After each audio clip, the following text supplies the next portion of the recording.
All right. Hello, everyone. Welcome to the Happy Wife School show. Thanks for your patience. It was down to the wire today, just putting some finishing notes on the outline for our topic today, which is a happy wife, a happy marriage requires a committed wife. So that's what we're talking about today. Very excited for the topic and where we will go. Please let me know in the chat that I'm coming through. You can see me, you can hear me, all is good.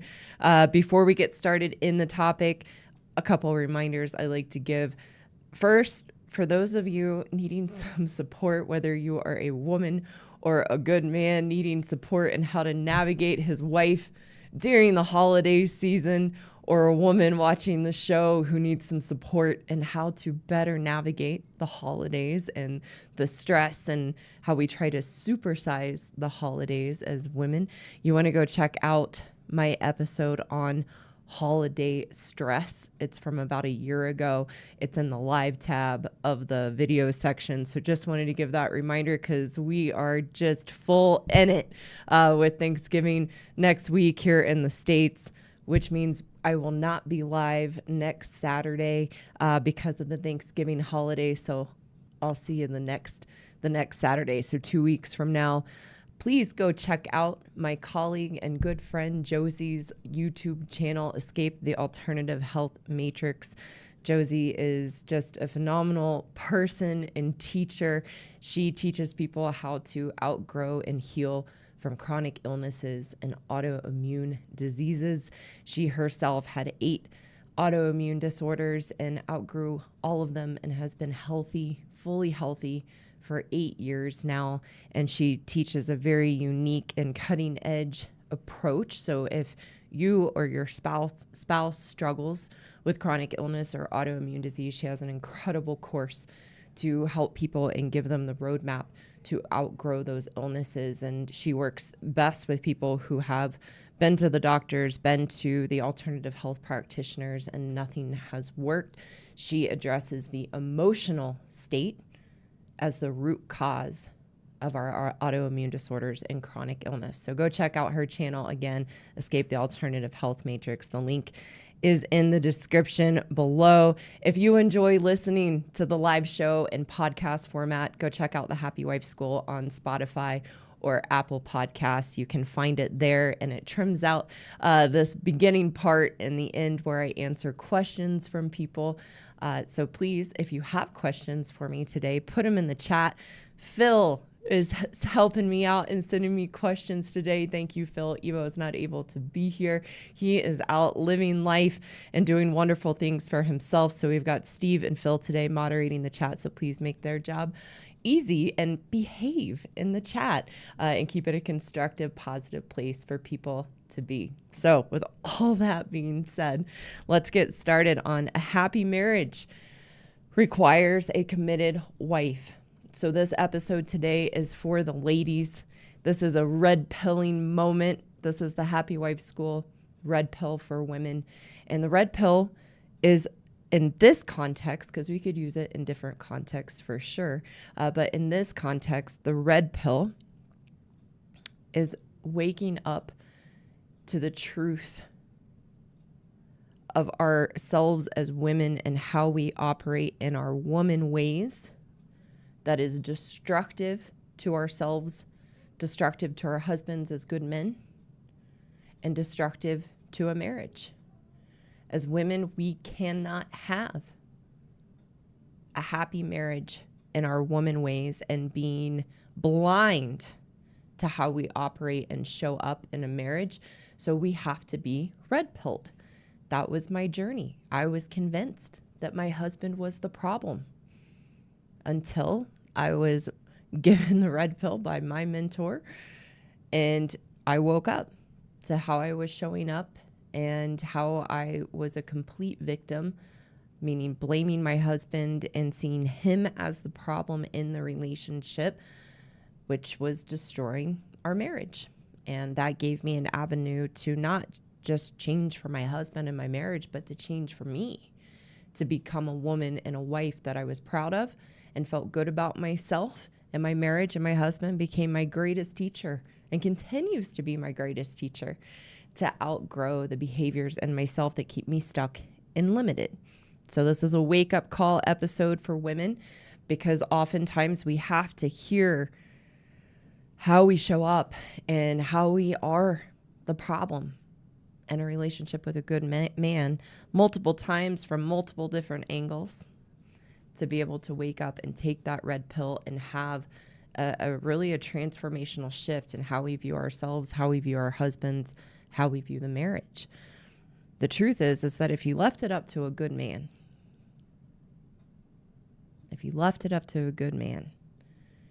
you would have a wonderful marriage, ladies. The reason for that is that a good man, as I talk about, is pragmatic, a problem solver,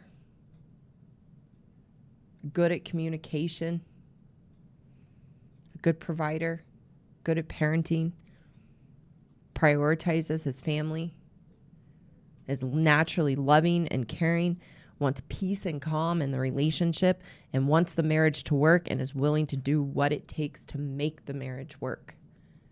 And if you are not experiencing that, and the man you married is a good man, and you saw these things in him and knew he was a responsible, stable, predictable man, because that's why we marry good men, and he's not these things, then this episode is especially for you to see how have you been showing up in the relationship that has pushed him away and caused him to disengage. Because a quality marriage is the responsibility of the wife. A quality marriage is the responsibility of the wife, which is completely opposite of what our culture teaches, other experts in the marriage field teach. See influencers all the time making men the problem, and you just need to step up more. You just need to do this more. Listen to her more. Show her you value her. Listen to what's going on with her emotionally and offer her that emotional support. And a good man will try all those things and do all these things that people tell them to do, influencers tell them to do, counselors tell them to do, want to try to make their wives happy. And they are constantly running up against a brick wall, and then get very discouraged, very depressed, and will oftentimes throw their hands in the air and give up because nothing they do works. And then they're just completely told over and over and over again, it's you, it's you, it's you. It's not. As women, we are the problem in a relationship with a good man, which is a good thing, because it means we're the solution, and that is empowering. And women hear that and hear my message and think that's not fair. That's a burden. That's too much work. Why does it have to all be on me? These are the same fights and pushback that I had when I first got red pilled. And if I stumble, I have to catch that in myself and recommit and remember it is up to me. Because as I described a good man, if we let them lead, there would be no issues or problems in the marriage, just the normal challenges that are expected and just part of being married. But as women, we live in Camp Victim. And when we live in Camp Victim, we can't see our part and role, and we don't want the responsibility on our shoulders. However, when you allow yourself to take that responsibility, a whole new world opens up, and it's actually a freedom, a relief, and a way to always have a path forward from the problems in the marriage. As a woman, when you can let that in, that it's you, then there's nowhere else to look, which again is a good thing, because you are the only person that you can change.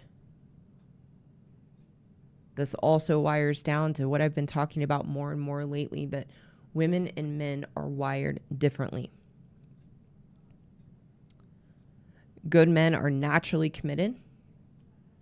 Their goal is to have a successful marriage and to do what it takes to make it the best it can be. It's a value to good men. It's important to them, something they want to withhold. Whereas as women, we have very, very, very little capacity to comprehend and understand the responsibility and roles we took on when we said, I do. We do not think big picture. We want easy street. We want marriage to be easy and just happen, and don't even comprehend that marriage requires teamwork and responsibility on our end to fulfill our role and duties as a wife.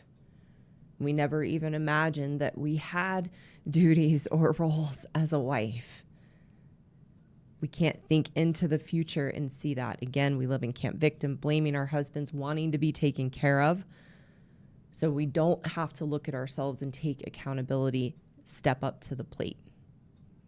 And again, living in Camp Victim, we can't see our role and why the marriage isn't working.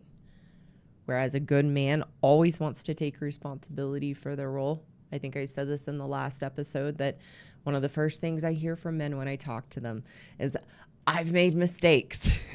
I know I've been part of the problem, and these are the issues and challenges that I have. They're the first to admit that. They want to take responsibility for their role, their mistakes, their shortcomings, almost to a fault, because good men are so gaslit by us as women that they are the problem, that we as women somehow know what a healthy relationship is supposed to look like, that it's our husbands that are inept and ill-equipped to have a healthy, good, strong relationship. But it is the exact opposite. And unfortunately, men buy into that messaging, not only from their wives, but from society and our culture. And so to a fault, they take way too much responsibility for everything going on in the marriage because they buy into that story that they are the problem. But ladies, the problems of the marriage can easily be solved by taking responsibility for our role in the problems. And that's where I'm going to give you a roadmap today. 10 qualities that make a good marriage. And again, that's on our shoulders. So we have to look at, how do I need to show up to have a good marriage? Because then you will have a good man right there waiting for you to step up with you and work together and have what I call the dance. This requires commitment from us as women. And commitment is simply doing the best you can and doing your best for you. Because you want to be a woman of character and integrity. It's the only way any of what I teach women works. It's why a lot of what we are taught by other influencers, again, therapists, marriage experts, even the book I love, The Proper Care and Feeding of Husbands. If a woman goes in and tries to make those changes from that book without working on the root issues of how we feel about ourselves internally and our lack of commitment to do our best, all the shortcuts we take, our lack of integrity and character in life, if we don't solve that, none of any facade you put on to be a good wife will work to solve the problems, because you will eventually run out of steam, be running on empty, and have no follow through and no ability to have the follow through to keep it up, because it all has a hidden agenda of what you want to get out of your husband. And it's putting one of my friends calls it a house of cards. When we try to implement things we read in books like The Proper Care and Feeding of Husbands, and we try to do those things, again, we don't solve the root issue.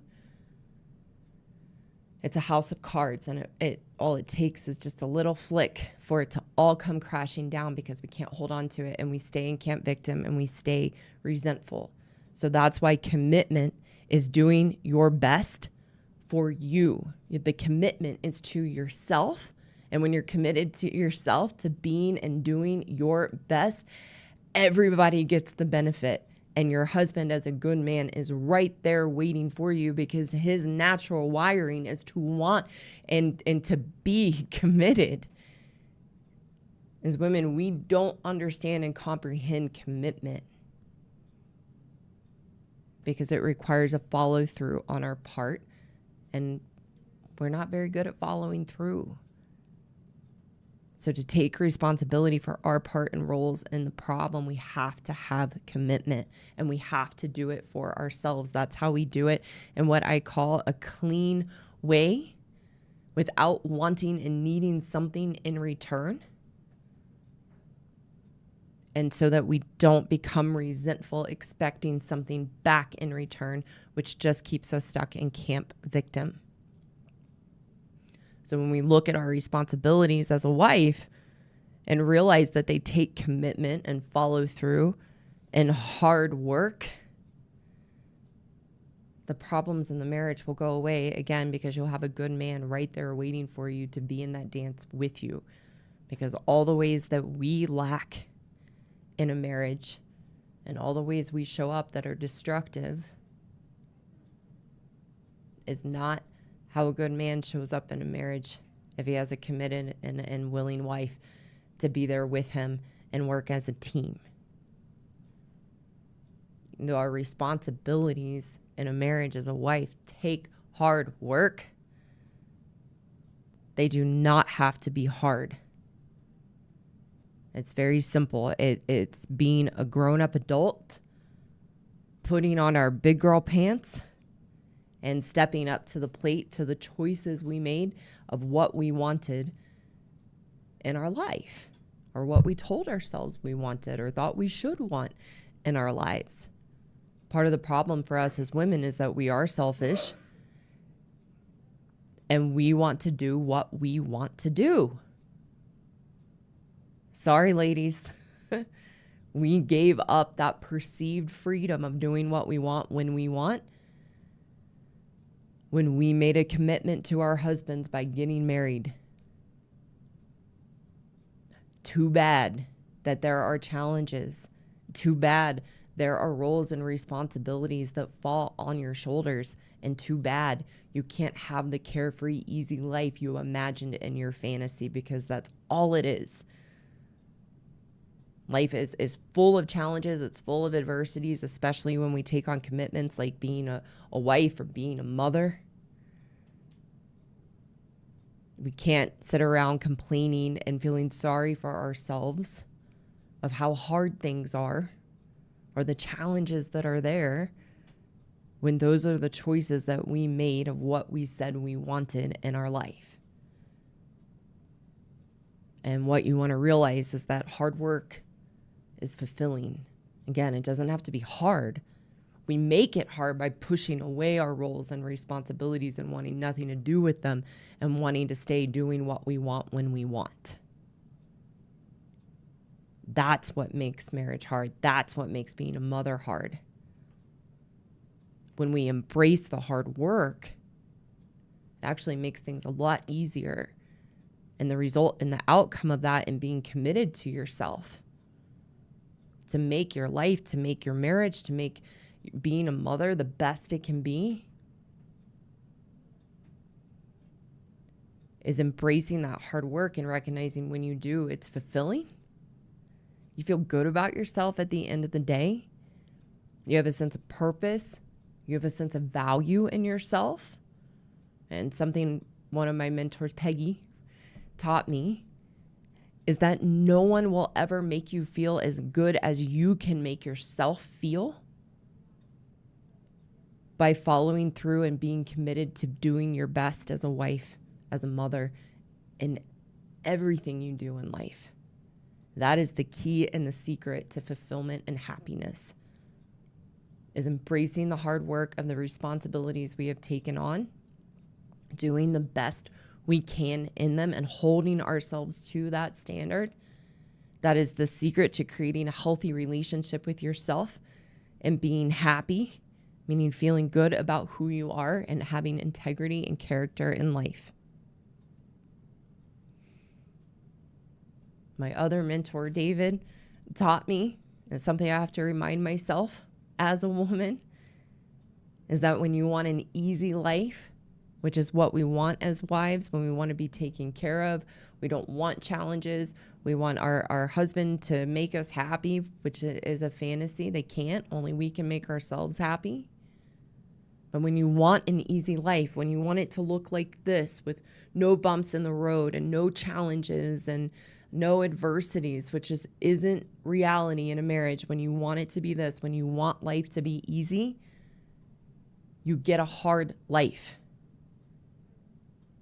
When you want life to be easy, you get a hard life, because in that you push away the reality and live in a fantasy of what you want life to be and wanting it to be anything other than what it is.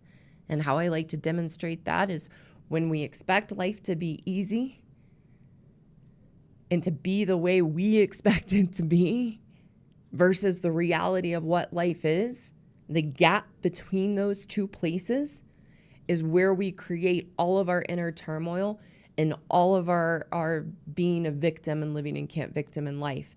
Because life is never going to be the fantasy of what we think it should be or without the problems and the adversities. So the further away that we are from the reality, the more emotional turmoil we have and the more struggle we have. That's what happens when we want an easy life. Conversely, when we do the hard things in life, we get an easy life. Meaning we embrace our responsibilities in life. We embrace the commitments that we have made and step up to the plate to do the best we can in those commitments. We see life for what it is. We embrace the curveballs. We embrace the unexpected. We say, bring on the challenges to the best we can. And when we step up to the plate of the reality of what life is, we do the hard things. We get an easy life. When we skirt our responsibilities, we get a hard life. When we embrace our responsibilities and do our best in them, we get an easy life. All that's being asked of us is to be a good wife. And there's nothing hard about it when you are committed to following through and doing the things you need to do to be a good wife for yourself, because it makes you feel really good about yourself and your husband gets the benefit. Again, we can't do it for our husbands, because if we do it for our husbands, we are automatically going to have hidden agendas and have expectations of who and what we want them to be back toward us. And we won't have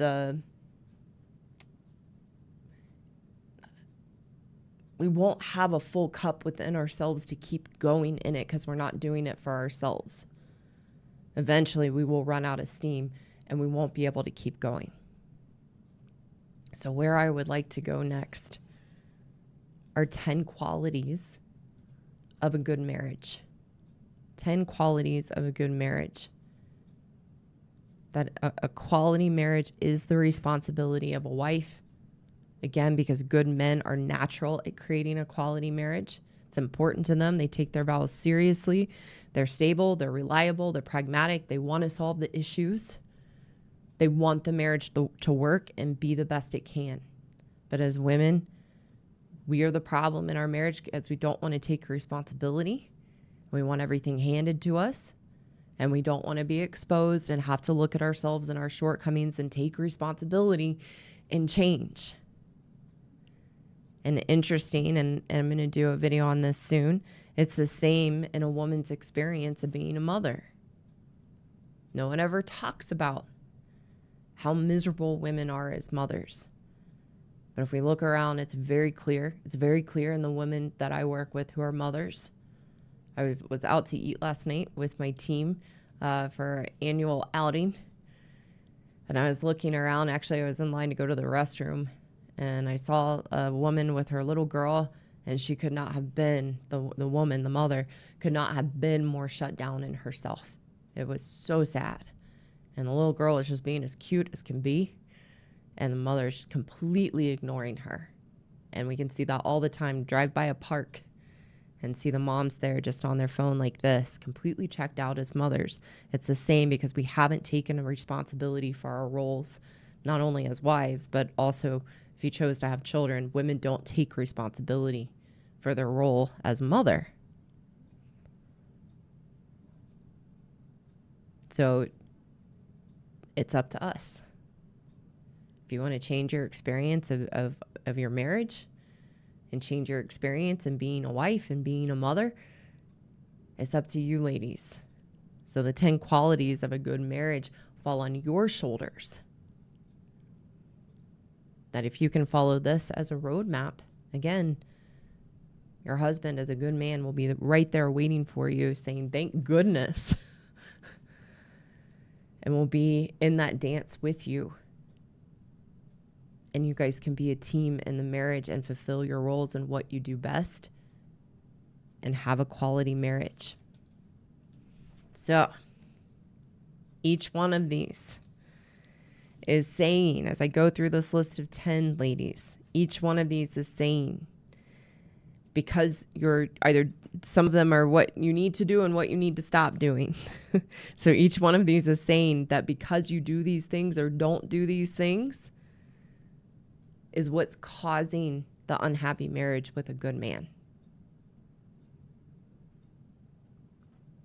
Number one of what it takes to have a quality marriage. Number one, let your husband lead. Let your husband lead. As I've said multiple times, good men are natural at creating good marriages. He has different aspects and roles that he's really good at as a man, problem solving, embracing conflict as a way to solve the problems, having tough conversations, having reasonable and fair solutions to the issues, understanding the important aspects of a marriage and what it takes for it to be good. It also follows God's plan for marriage for us and our different roles as women and our different roles as men. The dance I talk about can only happen when a woman lets a man lead. Because that allows us to be in our natural role and being nurturing, being soft and feminine, and focus on the things that we do best. And in that dance, the key is to understand we're never going to think and relate to each other in the same ways, but we learn to tolerate and accept each other by being in our roles and understanding that we are different. That's what it takes to have that dance. And to have it, you have to let a good man lead. And good men want to lead.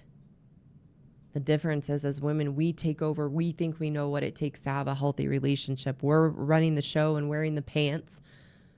A good man acquiesces and then buys again into the gaslighting and manipulation that his wife knows what's best and how this is supposed to work. But if it were up to him, a good man wants to lead. Number two of what it takes to have a quality marriage, you must take care of yourself and make yourself important to you as a woman. It means stop putting yourself last and focusing on everyone else and committing to 1,001 things you don't have time for, saying yes to everything, and running through life at warp speed, never slowing down to consider yourself and what you need to care for yourself so that you have a full cup and plenty of energy for your responsibilities and roles as a wife or as a mother. When we put ourselves last, it makes us a martyr, feeling sorry for ourselves. Poor me. Look at everything I have to do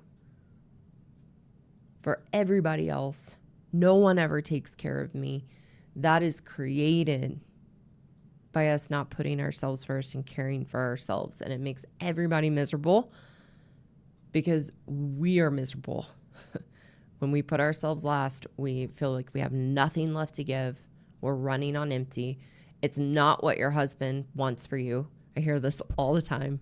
I've had to catch it in myself too, of like, I can't go do that thing for me I enjoy because my husband will be upset with me that I'm not home and doing the things I need to do. No, stop. It's just a story. A good man wants you to care for yourself so that you're pleasant and happy and enjoyable to be around. He knows when you're not doing the things to care for yourself and make yourself a priority, not in a selfish way, but in a way to give to yourself and make sure you're replenishing your cup and not running on empty. He knows that's important. And when you actually do that for yourself and put yourself first in that way, he wants you to do more of it because you're a lot easier to be around. So that's number 2. And good men aren't martyrs. They're not martyrs. They're not looking on to take on everything for everyone and then saying, poor me, I have it so hard. They're just not. They step up to the plate. They do the things they need to do. They don't complain about it. They're hard workers. And they just do what needs to be done because it's what needs to be done. So they're not going around being martyrs. Number 3 of what it takes to have a quality marriage: manage your emotional state, which just means be a grown-up adult. Be a grown-up adult. Be in charge of your emotional state so that everyone in the family isn't on pins and needles and walking on eggshells. Your husband, your kids are terrified of your emotional moodiness and who they're going to get when you walk through the door, or who they might get one moment and then the next moment is somebody totally different. It's like, whoa, what just happened? It's because we are not in control of our emotional state, and just takes understanding we are emotional, but recognizing that and learning to be in control of it, not stuffing it and suppressing it, understanding it for what it is and choosing to do our best and be a grown-up adult. Men are grounded emotionally and stable and pragmatic. And if you're saying my husband's the opposite of that, he's emotionally volatile, it's a projection of your own emotional state. And also, how are you showing up that's poking and prodding him and provoking him that we actually have control of to change by managing our emotional state. Number 4 of what it takes to have a quality marriage. I shouldn't even have to put this down or say this, but I do. Regular and engaged sex and showing affection, meaning physical touch.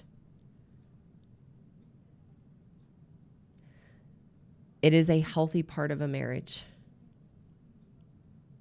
It is a critical part of the foundation of a successful marriage. There's no way to have a healthy marriage and a successful marriage if you're not engaging in regular sex and showing affection and physical touch. You tell yourself all the excuses you want, but this is part of a healthy marriage, and it's part of the foundation. A healthy sex life is part of the foundation to have a quality marriage. So instead of living in your excuses about why you can't or why you won't, and withholding physical touch, affection, and sex, it's re-engaging and understanding it's part of your role and responsibility when you chose to get married. Number 5 of a quality marriage is stop being the fun police and being rigid and controlling. It sucks all the joy out of the marriage. And you must learn to have fun again and take the stick out, as I often say. Not just for your husband, but for you. It's not fun going through life rigid and controlling and shut off from fun. Again, it sucks all the joy out of the marriage. It sucks all the joy out of you, out of your husband, out of your kids. So it's re-engaging in fun. Good men are playful and want to have fun. They don't take life so seriously that it's got to be serious all the time. They enjoy having fun. It's another wonderful place to let your husband lead if the marriage isn't too far gone and you haven't made him scared to lead in the fun by the rejection that he gets from you and denying and taking all the fun away. Number 6 of what it takes to have a quality marriage: be open to constructive criticism about your behavior. You want to stop making your husband's attempt to discuss and solve the issues that he sees as a problem in the marriage as a personal attack on you. When your husband brings up something of an issue he sees in your behavior, or how you're showing up with the kids, or how you're not caring for yourself, or how you're treating him, he's fighting for you and he's fighting for the marriage. He's not trying to attack you and make you wrong and bad. That's our perception as women, because if we're anything less than perfect, we make ourselves wrong and bad and attack ourselves. So we project that onto our husbands, that they're attacking us, but that's not what's happening. He's fighting for you.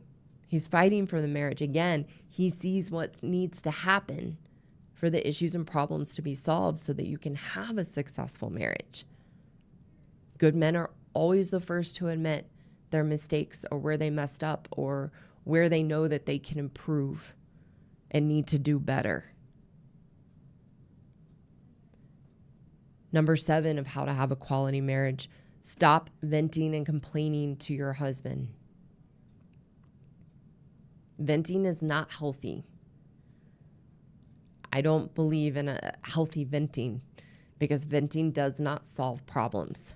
It is a way to regurgitate our emotional volatility internally, spew it out, makes us feel better temporarily, but nothing ever gets solved. In a marriage, it's not fair. It's not fair to expect your husband to listen to you vent and complain often about the same problems over and over and over again, and not have him try to solve the problem and just have him listen.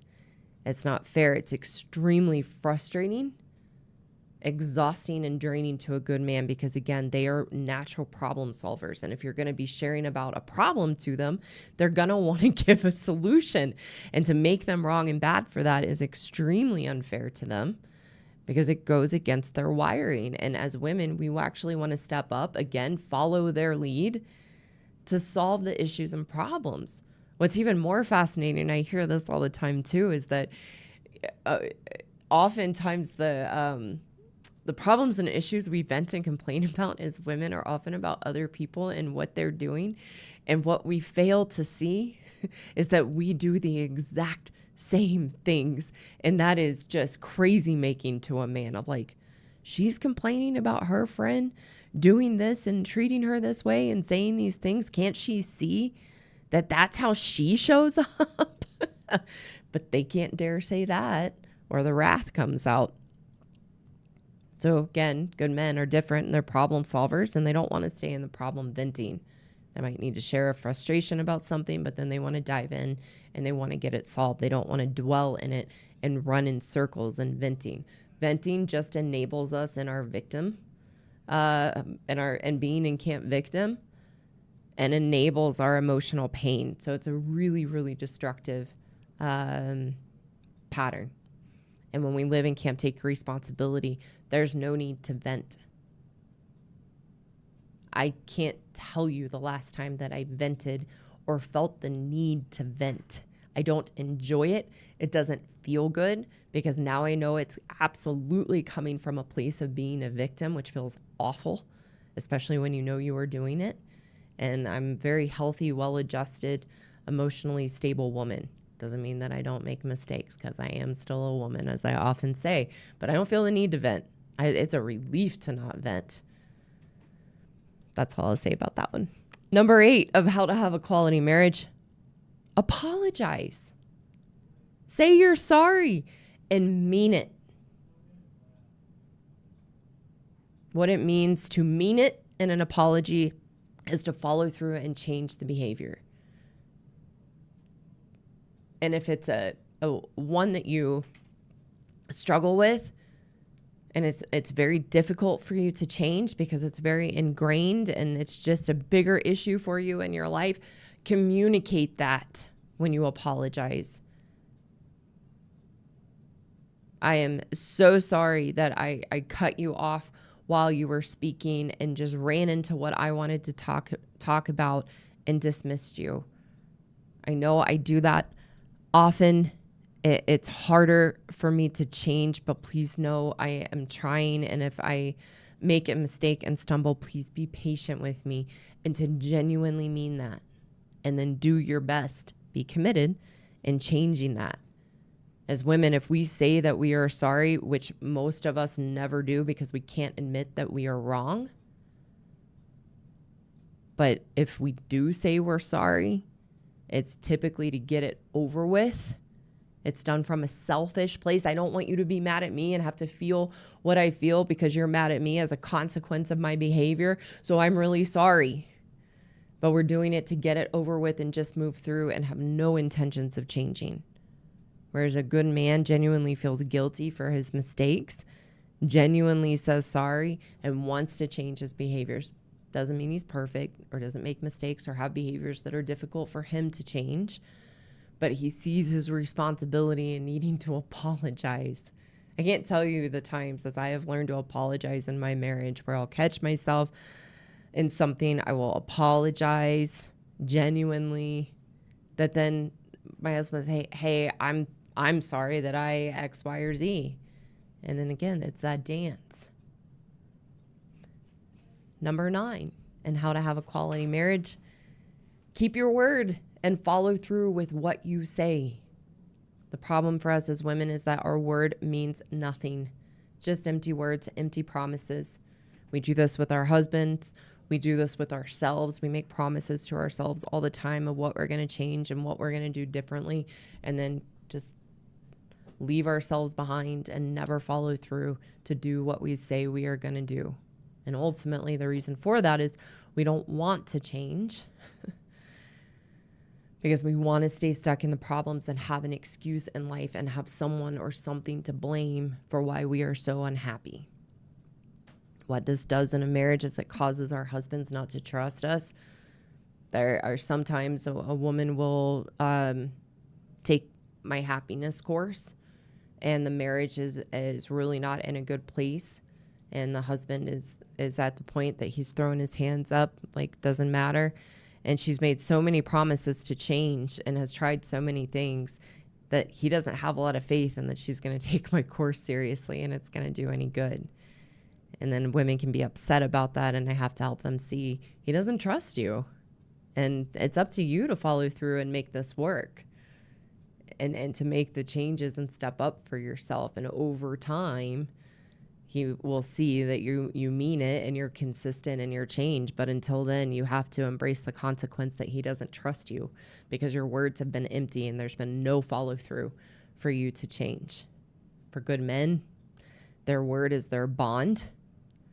And it's a very serious responsibility to good men when they give someone their word. And they will follow through. If I know women are listening, he never follows through with what he says he's going to do for me. You're not following through, or you're constantly trying to get him to change and he's rebelling against you. If you change that, he will follow through on his word to you, guaranteed. And number 10 of how to have a quality marriage, let him lead in parenting. The problem is women, they take all of their fears of life and project it onto their children. And then their children become fearful of life. Women often become helicopter moms. Women often become helicopter moms and are so fearful that something will happen to their children and become very, very controlling and take away their child's ability to understand life and do life constructively and face fears and face challenges and adversities. Women also get upset when their husband tries to discipline the children and hold them accountable and see the husbands as being mean or too rough or laying the hammer down. But the truth is, good men know that children need consequences, and that for them to grow into successful, responsible adults, they need to be held accountable for their actions and not babied and coddled. As women, we want to be babied and coddled, so we project that and do that with our children and baby and coddle them. So those are the 10 qualities of a good marriage. I have some bonus ones that are good reminders of things I have talked about. And I'm not going to elaborate on these, but stay in your lane. Be responsible with money, be on a budget, plan for the future. Provide a safe space for communication with your husband. Be willing to look at yourself and change. And it kind of came up in what we talked about. And also have hobbies and interests that are just for you, that make you feel good about yourself. Something that you enjoy doing. I was just talking to a gentleman this week where he was like, oh, my wife has no hobbies, no interests. She is constantly needing from me, and I feel drained because she doesn't have any kind of her own life. So it's really important we have some hobbies and interests that are just ours. So I always like to give a little solution at the end. Women, what I've been saying today, please just make the choice to be a grown-up adult. How this easily falls into place as being a grown-up adult and taking responsibility for the choice you made to be married and to be a mother, and take responsibility for your roles and stop living in a fantasy that you can have it all of having the commitment of being a wife, being a mother, and still do what you want when you want and live in this selfish fantasy, feeling entitled to do whatever you want and to find what makes you happy. Again, you gave up that perceived freedom. It's not real freedom. It's a miserable place to be. I have a video on that, but I'm not sure. I can't think of the title of it right now, and I didn't write it down. But you can scroll through the videos and find that. But that's a perceived freedom. And again, like I said earlier, too bad. It's not the choice you made. And a simple way to start to just naturally show up in the roles you have that I just went through and the 10 qualities of a good marriage is to learn to have a healthy relationship with yourself. You can't follow through with these things for your marriage if you don't have a healthy, loving relationship with yourself, which is what I teach women in my happiness course. There's a link in the description to apply for a consultation. Men, I hope you can see, good men listening, can see through what we talked about today that you're not the problem. That yes, you have things you can work on. You have things you can change. You make mistakes. However, if I assure you, and I know you know this, if your wife was even 5 of these things, your marriage would be lovely. And that if it were left up to you to solve the problems would be solved. Because your wife would let you lead in that, and she would follow your lead.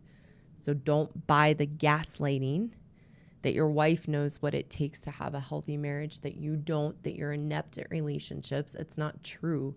It is your natural wiring and natural state of being a good man to see what it takes to have a good marriage. You also don't want to be caught in being a victim, that your wife is not these things, to take responsibility for your choice to be married and who you are married to, or take responsibility if you decide you don't want to stay in a relationship where you're being treated this way, to grow and learn from it and take responsibility for your choice and the consequences that come with that decision. And that's what I teach men in my men's course, is how to rebuild your strength and confidence and navigate these issues in a constructive way that makes you feel good about yourself and also have clarity on the most likely outcome in your marriage. Again, the link to apply is below. And that's what we've got for today. I realized this, I guess about like 2 minutes in, I thought, oh no, I never checked the chat to make sure you guys can see me and hear me. So I decided I'm just going to keep going. and cross my fingers and hope everything's okay. So I'll be checking the chat here in a moment to see that. Before I look at some questions and look at the chat, also please like this video. Please share it if you know someone that could use it. Consider subscribing if you haven't already. I wanted to share with you guys just a very, very short story of what I talked about today in practice for me in my marriage. So I'm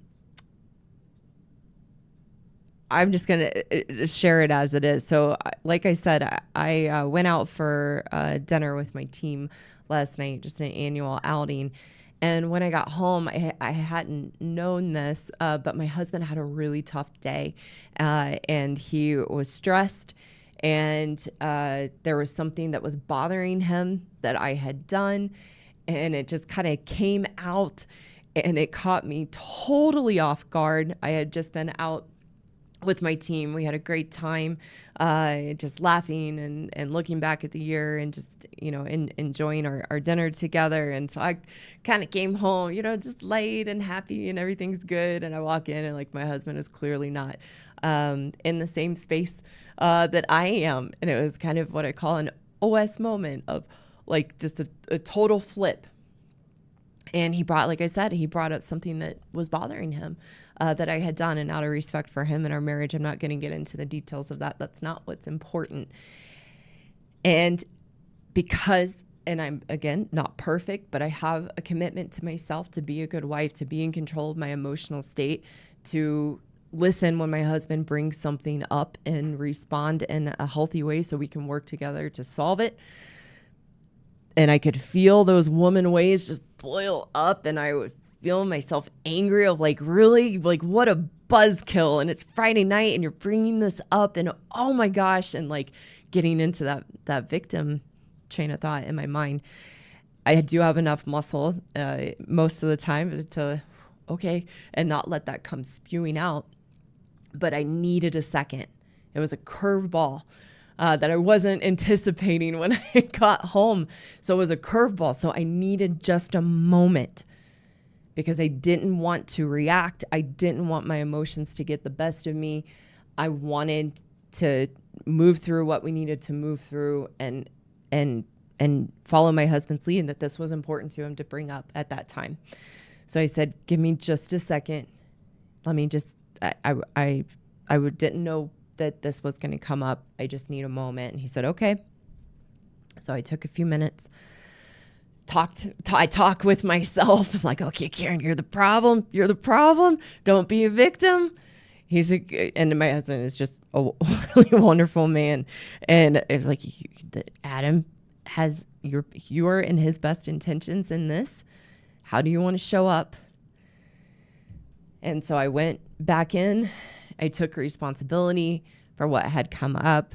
We had and as I did, when I came back in, he said, I'm sorry, I threw that on you. I've had a really tough day. This probably isn't really the issue of it all, but it's been bothering me, and it came out. I know it didn't come out in the best way. We just kind of chuckled. I said, it's all right. We talked it through.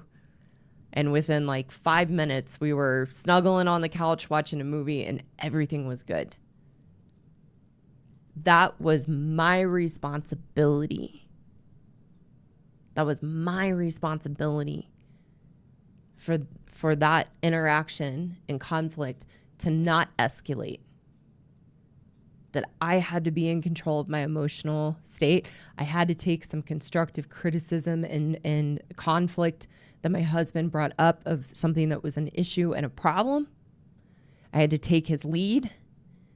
I had to be willing to apologize and mean it and take accountability. And it was, I think, all in all, from start to finish, maybe a 10-minute thing. Had I not been in control of my emotional state, had I thrown a temper tantrum, been a victim, I don't know that my husband and I would be on speaking terms this morning. And it could have tanked the whole weekend. And it was so nice afterward. Like, we're nerds and high five. And we're like, oh, that was good. Good job. We did good. So just wanted to share that story to highlight what this looks like in practice and the hard work of a marriage and the hard work of being a wife, it wasn't hard. It took commitment from myself. And again, that ability to see through what my initial emotional reaction was pulling me into, but to see that and stay grounded in myself and know, how do I want to show up? It took hard work, but it wasn't hard. And then I felt really good about myself afterward, and it was really fulfilling. And then my husband and I went on to have a nice evening, and we'll have a nice weekend. So thanks for letting me share that. I thought that was a good story to highlight what we were talking about today. So let me pull up this chat. Well, good, things are still going. So I'm guessing the audio and sound and everything worked okay. I did. I really had to trust that when I realized that I never checked. So, oh my goodness, give me a second. The chat's just going. So I've got to just wait a second for it to catch up so I can say hi to some of you guys and see what's going on. Phil's going to send me some questions. Oh my gosh. You guys are busy in the chat today. Let me go over here real quick while that's catching up. Thank you, Maggie, the substitute teacher. I appreciate you being here and your kind comment. Thank you for your commitment to marriage. Well, you're welcome. Thanks for being here and you guys giving me an opportunity to share this important message. And go check out Maggie, the substitute teacher's YouTube channel. I bet she's got some good recipes for this upcoming week with Thanksgiving. All right. Oh, there we go. Thank you, Phil. I just saw your message. Questions sent. Thank you so much. Let's see. Steve, thanks for being here and keeping the chat a great place to be, along with Phil. Luke, thank you so much for always being here. Luke says, this is being real. Thanks for this, Karen. You are welcome. Thank you, Peter. Saying bless you. Bella Rings, lady in the chat today. Thank you so much for being here. Stopping yourself from being the victim can be tough, but it's worth it. It so is. I always tell my students, it's a weird, it's fun in a weird way. Not something you would typically call fun, like catching yourself a victim and not letting yourself go there. But it's very rewarding. So in a way, in a weird way, it's fun. So yeah, Memphis BBQ, always good to have you. Thank you guys. Doug Oates, thank you. Thank you, Karen. If you weren't telling the truth, I wouldn't have finally figured out what was happening to me. Thank you for sharing that. I'm so glad that you found the channel. Hi, Chelsea. I see Chelsea, my wonderful admin, was in the chat today. Thank you so much for watching and being here. She's phenomenal, just phenomenal. Helps so much. Chelsea's the one that she edits these and gets them in podcast form, and she does all kinds of wonderful things to make this a success and keep it going. Salty, nice to have you here. Yep, successful marriages require actual work.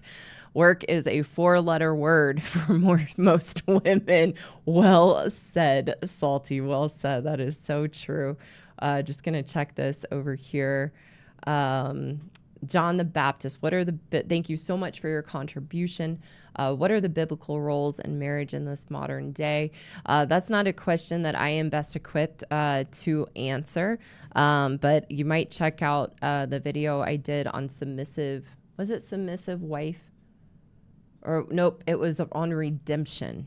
Go check out the video I did on redemption in marriage. I don't remember the full title, but it's under the live tab, and I believe you will get my perspective and answer to that question in that video. All right, I'm going to hop over here for a moment and see the questions and comments that Phil sent my way.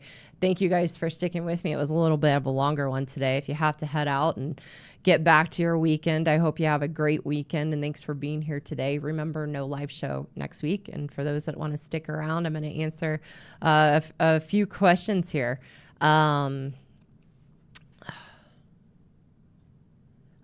Great question. Thank you, Isa M., another lady in the chat today.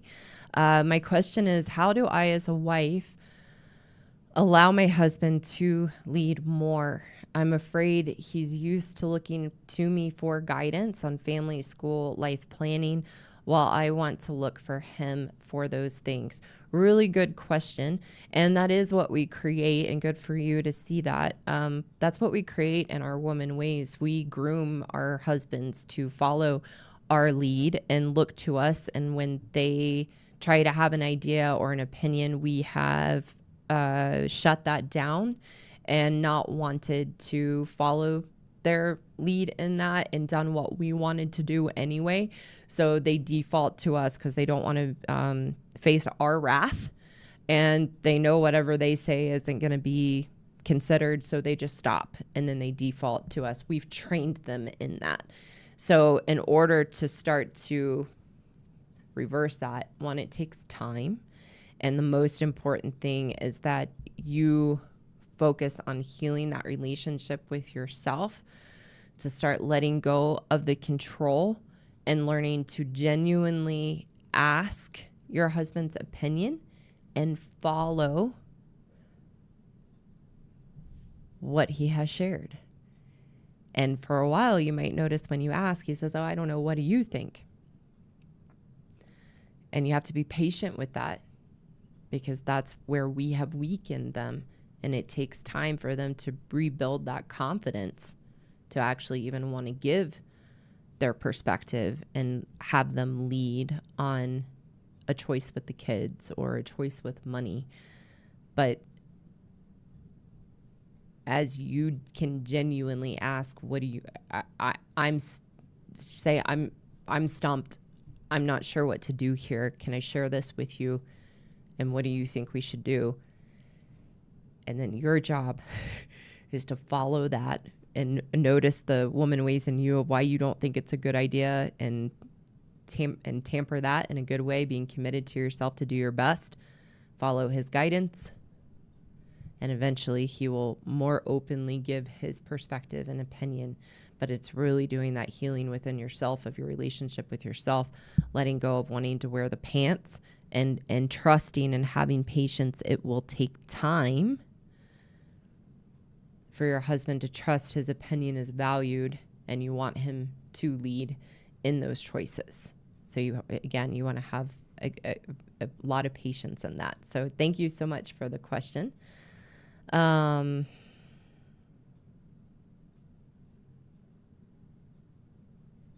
Let's see. Karen, I'm seeing a great deal of women leaving men because of quote unquote emotional abuse. Do women truly believe what they are saying here, or is it an inability to fight for a marriage? Well, as we were talking about today, women lack commitment and do not see their vows as something to take seriously. So we will come up with all kinds of excuses that we feel entitled to leave a marriage. Oftentimes, all the time, if a woman's married to a good man and she's citing emotional abuse, it's a projection of her own behavior in the relationship. And living in camp victim, we are very sure of our story and live in a delusional reality, believing that that's what's happening, because we have no ability to see ourselves and how we are showing up. So we can buy into that story we have through being a victim.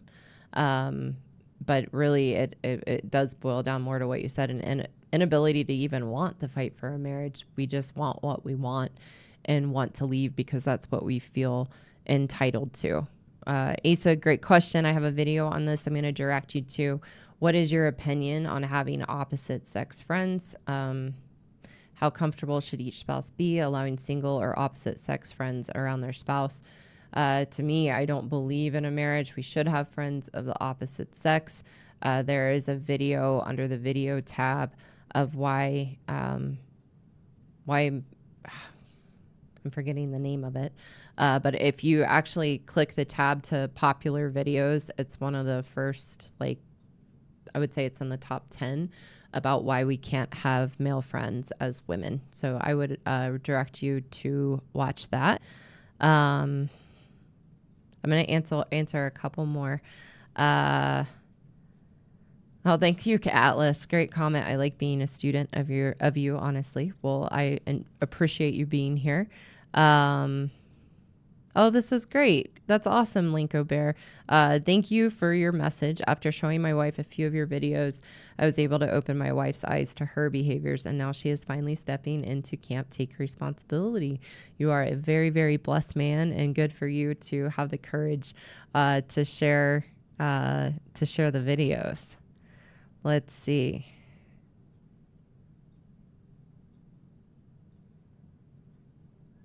Just see if there's one more question that stands out to me. There's a few here. I won't get to all of them. That's an interesting question. This last one I'll answer for today. Do you think women realize they are part of their frustrations once they get divorced and be alone and they're alone with their problems? No, no. I think most women double down in their righteousness and entitlement of what they think about their exes and what went wrong in the relationship. I think a few women, if they're given the right context and right guidance, will see that they were part of the problem and frustrations in their marriage. But I think the majority of women will never see that once they're divorced. So thanks for the questions, guys, and being here and hanging out a little longer than usual. And yeah, I'm excited to go get my weekend started, and I hope you guys have a nice weekend. And for those in the States, I hope you have a happy Thanksgiving. And I'll see you guys in a couple weeks. Thank you again, Phil, for sending some questions and comments over. And yeah, stay safe, guys. All right. Bye.